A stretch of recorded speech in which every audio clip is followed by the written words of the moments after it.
So this is the video 2. It's actually like video 4 on the 2022 Toyota Camry. This is the OEM condenser. Now the video just prior to this that I released, the aftermarket one is being installed. And let's look at the inside here. And this is where it really comes in really handy to get a micrometer and actually do your measurements and angles.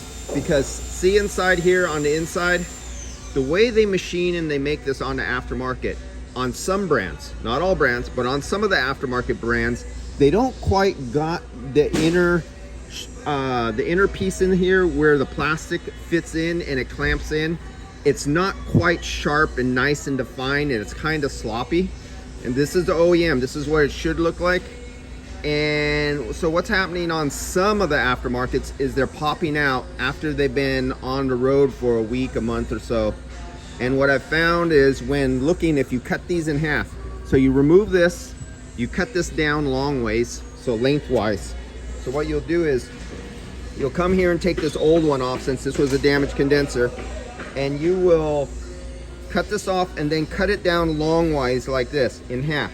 Then you get the aftermarket one and you cut it down longwise and you match them up side to side to each other. And what you'll find is that the machining on some of the aftermarket ones, and just does not want to focus, there it goes. Some of the aftermarket ones are not getting the stampings, the machining out on the inside of this. And so the clips are popping off. Not all. So on this one right here, well, not this one, but the aftermarket one, here's their warranty. Let's go over this. So I'm not saying that this one is going to be a bad one. I'm just using it as a comparison. So we have CFS, limited warranty.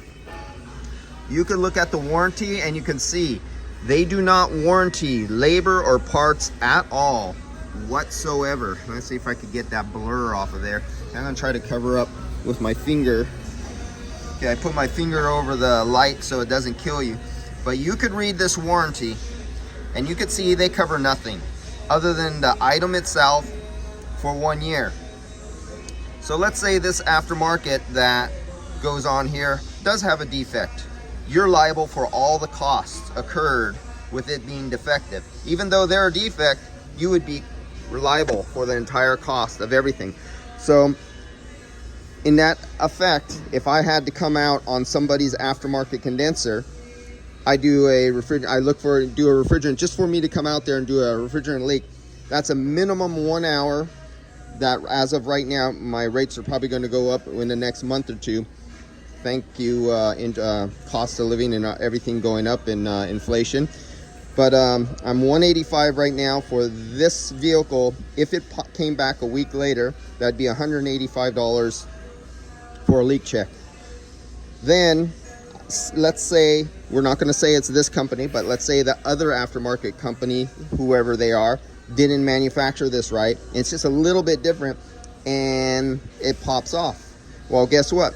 You're liable as the body shop. You're on the hook for my labor for diagnosis.